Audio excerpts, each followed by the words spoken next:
Hi guys, it's again, and I'm here in Battlefield 3, and today I'll be doing a Battlefield 3 land vehicle loadout guide. As said in my last video, the infantry loadout guide, which I'll put a link to in the description, that I would be doing a vehicle guide, and then later on I thought, well, there's quite a bit of content to cover, so I'm going to split it into land vehicles and air vehicles. So I'll make that video and post it as soon as I can. So we'll just go straight in here. Again, we're going to go to my soldier, and we're going to wait through the boring ass waiting time.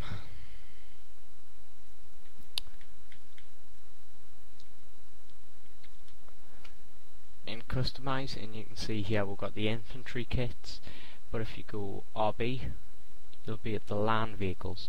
Now there are 7 land vehicles, I think. The 1, 4, 5. Oh, I'm mistaken. There's only 5. Only 5 you can customize anyway. This list does not include the jeeps or the quad bikes or dirt bikes. So I'm just gonna get hopped in straight into the MBT, which is the main battle tank, and you can see this screen here. This screen here is typical of the vehicle loadouts. You can see here you've got the upgrade, the gadget, and your weapon upgrade. But we're going to first cover the upgrade, and the first one of this, which I prefer, is maintenance, and this will passively repair your vehicle without the need for a repair tool or an AOD bot, which can be very useful if particularly if you don't want to stop using the tank, or if you're going to be in the long run using the tank, or basically if you're operating the tank by yourself. So this is one of the best upgrades for the MBT, and I use it all the time because my strategy is in for the long haul on vehicles, and this really does help that. But the next upgrade is the auto loader, which is also very useful, as it decreases loading times when firing your main cannon or your vanilla MBT round. It is very useful and does significantly reduce times, and can be very good in anti-tank situations or anti-vehicle situations, because when you fire your main round, it is a long wait. It's a good 5 seconds when waiting for your main cannon to reload, and this reduces it. But I prefer maintenance. However, this is a close second. So if you know you're going to be rolling with engineers, I'd really advise replacing maintenance with the auto loader. Now we have the proximity scan, and this is again a passive upgrade that scans surrounding areas and marks enemy land vehicles and enemy infantry, but it does not work with airborne vehicles. I must tell you that there is a separate scanner for air vehicles which is not available to the MBT, so just be wary of that. Next we have the reactive armor, which again is passive. It does have a duration. It can take only so many hits.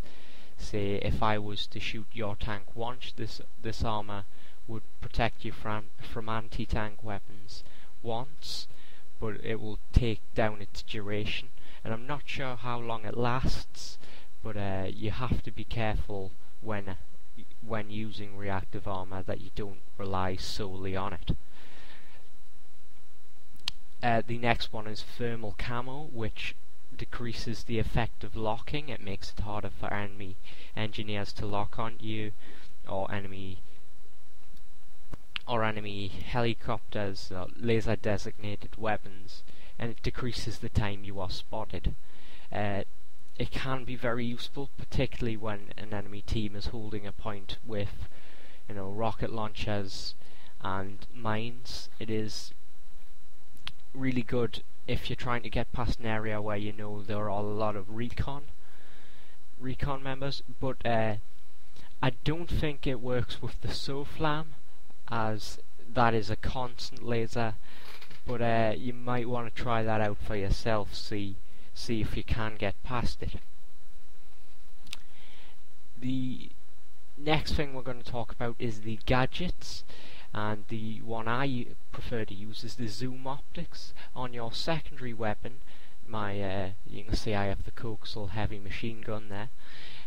This allows you to zoom in and be a bit more accurate.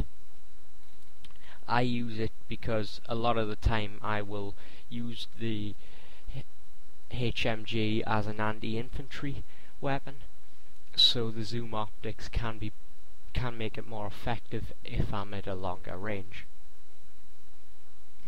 But we have the thermal optics here, which allows you to see through smoke screens, countering the smoke screen grenade launcher of the assault class, and it allows you to mark people from a longer way off as they glow white. I don't personally use this because it can be a bit disorientating if you don't know how to use it. The next gadget here is the IR smoke, and this is available to most land vehicles. Basically, it gets rid of it drops a smoke screen that prevents you from being locked on or seen and shot at. But I do think the thermal sight can counter this, and with the coaxial HMG, which does a lot of damage to vehicles, it can counter this maneuver. So just be mindful of that. The weapon upgrades for the MBT, I have the coaxial HMG, but there is a variant that you unlock first called the coaxial LMG, which is a light machine gun and is not too effective against vehicles. But the coaxial HMG, although it fires slower, it is good against vehicles and infantry. So I'd recommend upgrading to the HMG when you unlock it. You can see here the canister shell is a secondary round for the main cannon that it's like a shotgun shell, and it has a shorter range, but it is very effective. It has a wide spread and does a lot of damage. It's really good against infantry and can be very effective again against tanks at short ranges though. The guided shell is just one of the many rockets that can be fired out of land vehicles. There are many different varieties, all of which do different things. The guided shell is a laser designated weapon that will automatically, go to a target even if you cannot see it. But as long as it's laser designated, it will be used. However, it is very circumstantial, so I'd recommend having a recon SOFLAM out if you're going to use it. That wraps up the weapon upgrades for the MBT itself. So if we move on to the tank destroyer here, which is the second most effective land vehicle in my opinion. It is very good. It is only available, however, in the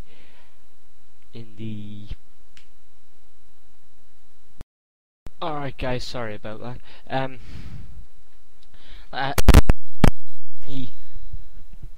The tank destroyer is, in my opinion, the second most effective in land vehicle in the game. However, it differs from the MBT as it is sort of a hybrid between the IVF and the MBT. The IVF being an infantry fighting vehicle that the infantry can look and sometimes shoot out small slots in the vehicle. So it allows a driver, gunner, I think four infantrymen to actually sit inside. So it has a lot of firepower. The primary upgrades though are similar to the MBT, being proximity scan, reactive armor, and the thermal camo, which is just the same as thermal camo for the MBT, and maintenance and auto loader. However, the gadgets are the same, and I would equip these. However, we do have extinguisher that when it gets a disabled vehicle, one near death, is unable to move. So this extinguisher will bring them back from that point and basically be able to move. However, I would instead have reactive armor to protect you from getting disabled, and have perhaps zoom optics or IR smoke on for your gadget. The weapon upgrades are virtually the same: canister shell, guided shell, but we have the tow. This is another guided missile again, which can be launched as a secondary weapon, and it is wire guided, as it says there. The cannon is a high explosive round, is used for anti-tank, anti-building. I do encourage shooting out buildings just so you're able to, see if you're capturing a point, not get surprise attacked by enemy engineers. But that is, I would outfit the tank destroyer quite similar to the MBT, as they are quite similar vehicles, with the exception of the infantry spaces. So if we move on to the next vehicle, which is the infantry fighting vehicle, shortened to IVF, the upgrades and gadgets are pretty much the same. You can see here, I'll scroll through and just show you. I would outfit with the belt speed, as you can only really shoot a very small fraction of it. There is a very long reloading period that can leave the vehicle vulnerable to tanks, and that gun shoots quite slowly. That gun shoots quite slowly, I should say. However, is effective against vehicles and infantry. The IR smoke I would use for the infantry fighting vehicle is very slow, and it's a very slim chance that you'll be able to outrun the laser sights. So I'd recommend just popping smoke down. You can see the rest are pretty much the same. And the weapon AT, we have another wire guided anti-tank missile in the form of the ATGM launcher. It is quite similar to the TOW, and functions the same. See, we have the coaxial LMG, the T shell, which is an armor piercing shell, and it is a secondary weapon which is very good against tanks. However, that primary cannon will go through rounds if it does fire slow. The guided missile I've explained before. So I'd outfit the IVF with the wire guided missiles, or perhaps the anti-armor round, as I say, because that primary cannon does fire quite slowly. So move on to mobile artillery. Like the tank destroyer, it's only available in map packs. I think it was introduced in Armored Kill, which is a good map pack, and I'd thoroughly recommend getting it.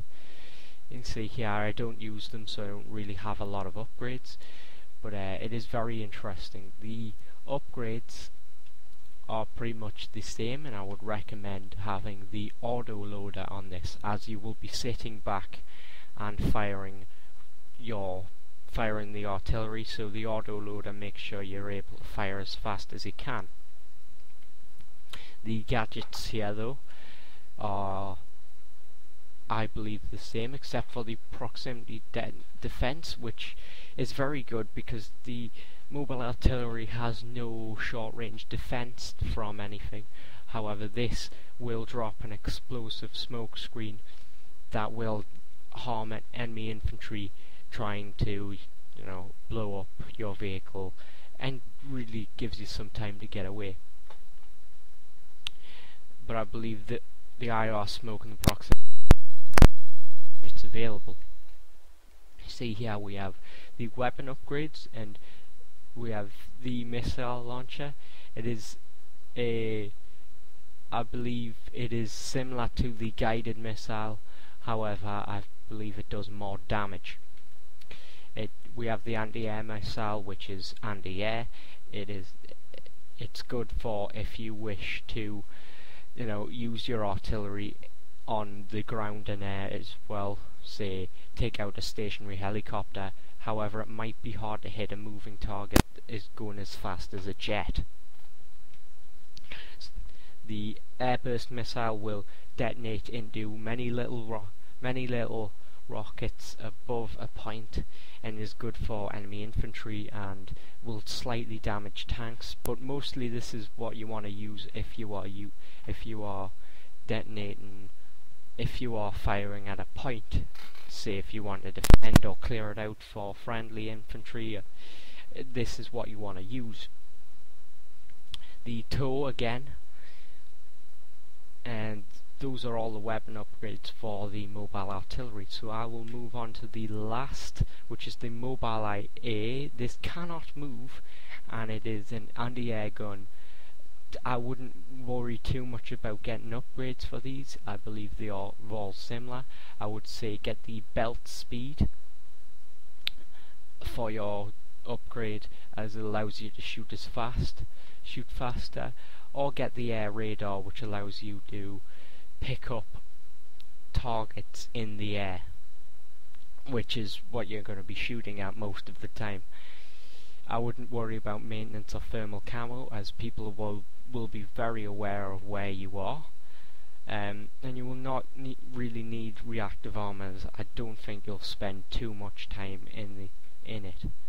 The gadgets though, I would advise getting the zoom optics, as it allows you to zoom in and be more accurate, which is highly likely you will be doing in the AA gun. So if we go to the weapon upgrades, you can see the anti-air missile.